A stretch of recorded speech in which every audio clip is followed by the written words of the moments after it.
Dear students, आज हम एक नए टॉपिक के बारे में जानेंगे, difference between radius and apothem. Difference between radius and apothem. Radius और एपोथम में क्या फर्क है? ठीक है बेटा, radius and apothem, APOTHEM, apothem में क्या फर्क है?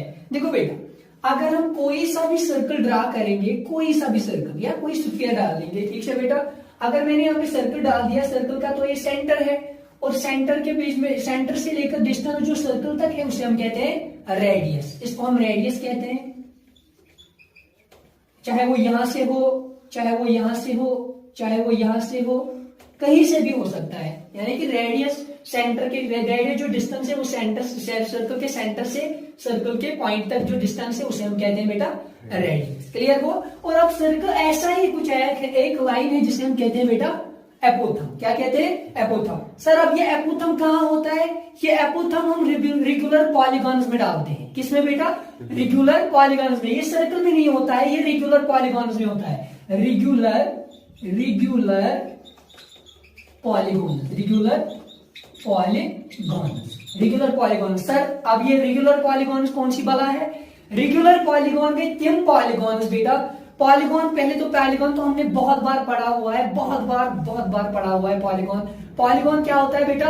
A figure made up of line segment, the closed figure made up of line segment is called polygon. And आपको पता है कि सिंपलर पॉलीगॉन जो है वो बेटा ट्रायंगल है। अब पॉलीगॉन के कुछ टाइप्स है, irregular polygon, regular polygon, concave polygon, convex polygon. उनकी हमें यहाँ बात नहीं करनी है, मैं सिर्फ रेगुलर पॉलीगॉन्स की बात कर रहा हूँ। रेगुलर पॉलीगॉन में किम पॉलीगॉन यमन एंगल्स ते सेम इक्वल आसन तो साइड्स ते इक्वल आसन। फॉर एग्जांपल अगर मैं एक इक्विलेटरल ट्रायंगल बना दूं, इसकी 2 सेंटीमीटर है, 2 सेंटीमीटर, 2 सेंटीमीटर, इसको हम बोलेंगे रेगुलर पॉलीगॉन। इसी तरह से अगर मैं एक हेक्सागन बना दूं बेटा, ठीक है, इसका जो ये एंगल है, ये एंगल है, ये एंगल है, ये एंगल है, ये वाला एंगल, ये वाला, ये आर इक्वल होंगे।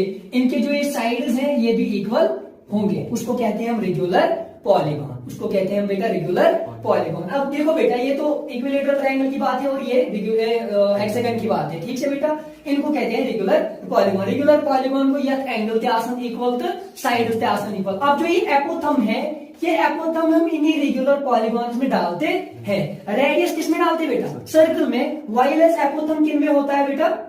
एपोथम रेगुलर पॉलीगॉन्स में होता है। सर अब ये एपोथम कौन क्या है? देखो एपोथम क्या है बेटा, अगर मैं कोई सा भी पॉलीगॉन लूं, अगर मैं स्क्वायर लूं, स्क्वायर लो या क्वाड्रिलेटरल लो, कोई सा भी पॉलीगॉन लो बेटा, स्क्वायर लेंगे हम। Clear question? स्क्वायर लेंगे यहाँ पे। अगर मैं इसका एपोथम डाल दूं, एपोथम क्या होता है बेटा? स्क्वायर का भी तो कोई सेंटर होगा, इसके सेंटर से एक लाइन साइड के मिड पॉइंट तक बेटा, ये परपेंडिकुलरली होता है। क्या होता है बेटा? जिस तरह से सर्कल के सेंटर से सर्कल के पॉइंट तक जो डिस्टेंस होती है उसे हम रेडियस कहते हैं। इसी तरह से रेगुलर पॉलीगॉन के सेंटर से जो डिस्टेंस होती है, जो लाइन होती है जो टच करती है उसके साइड के मिड पॉइंट को, उसको हम कहते हैं एपोथम। क्या कहते हैं बेटा? क्या भी कहते हैं बेटा? एपोथम कहते हैं। क्लियर हो? इसी तरह से हम किसको डाल सकते हैं? इसी तरह से हम एक हेक्सागन को भी डाल सकते हैं। बेटा, हेक्सागन को भी डालते हैं। अगर ये सेंटर है, अगर ये इसका सेंटर है, इसके सेंटर की जो इसका जो साइड है वहां तक जो डिस्टेंस है बेटा, जो इनको टच करती है, जिस तरह से सर्कल में रेडियस है, यहां पर इसको रेडियस नहीं कहेंगे, यहां पर क्या कहेंगे बेटा? एपोथम कहेंगे। क्या कहेंगे बेटा?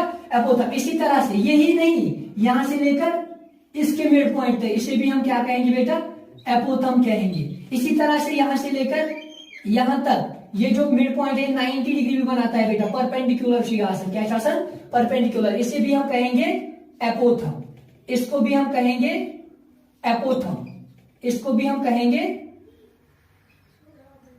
एपोथम, और इसको भी हम कहेंगे एपोथम। क्लियर हो बेटा?